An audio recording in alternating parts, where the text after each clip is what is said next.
السلام علیکم دوستانو څنګه امید لرم چې ښه وئ دوستانو په دا سیټ باندې یو شارټ غونتی ویډیو د مولانا صاحب د روزې په باره کې یو شارټ غونتی کلیپ دی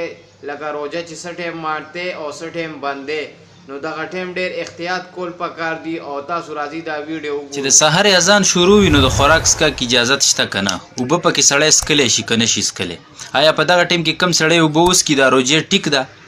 او که نه روژه خرابه ده ګوره دا مسله یاد ساتئ دی کې زموږ اکثر خلک په غلط فهمۍ کې پراته دي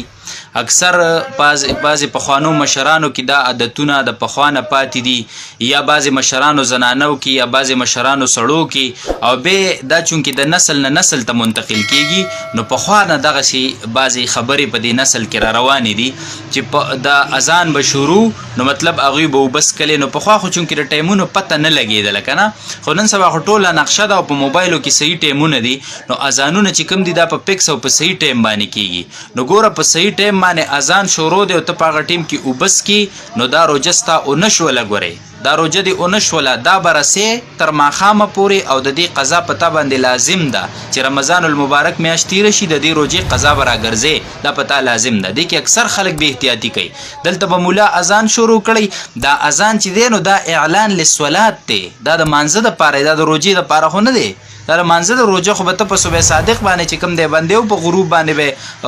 ماتې نو دا اذان چې کوم دی نو دا خو اعلان للصلات دی خو د مانځه دپاره نور خو چې کوم دی تا ته اکثر اعلان وشي چې وروره روژه بنده کوي 15 منټه پاتې دي مطلب اذان ته تاسو اوبه موبه وڅښئ ټیک شوله نو ته به هغې نه مخکې اوبه موبه وڅښې او روژه به بنده کړي خو لکه داسې خو به نه کړې چې ته اوس هلته اذان شروع شو اذان په ټایم باندې شروع دی او ته لګې اوبه څښې نو چې په دې ټایم کې ته اوبه څښې نو ګورې دا روژه ستا اونه شوله دا روژه ستا اونه شوله دا به ټوله ورځ نیسي او د دې قضا چې کومه ده نو هغه به د رمضان المبارک نه پس راګرځې نو دې مسله باندې ګوره ځان ښه پوهه کوي زموږ اکثر خلک په دې کې بې احتیاطي کوي د اکثر پې د پېشمني ناوخته شوي او ټایم لږ پاتې لکه زر زر اوبه وڅښه خوراک وکړه او شا به اذان شروع دی نو ولې د ماښام چې اذان شروع لا ختم شوی نه نو ته صبر کې چې ورګه لا ختم نه دی وروسته به روژه ماته کړم هلته خو د ړومبي الله اکبر سره بس په خوراک باندې ورځي او دلته چې څنګه اذان شروع شي ورګه اذان لا ختم نه دی نو لا خوراک هم کولی شي او څښاک هم کولی شي نو په دې مسله کې ګوره احتیاط کوئ دې خلکو باندې که چا داسې کړي وي که نه نو ګورې دا روجې پې باندې پاتې دي دا روجې دې را وګرځئ او که څوک داسې کوي نو د دې نه پس دې د دې نه قلار شي لہذا اکثر پښتانه ګورې داسې په دې مسله کې اخته دي لہذا دا مسله تاسو په خپله هم واورئ زده کوئ او دا مخکې ورسوئ چې ټول پښتانه په دې مسله باندې خبر شي چې کوم خلک په دې کې بې احتیاطي کوي چې د دې بې احتیاطۍ نه ځان وساتي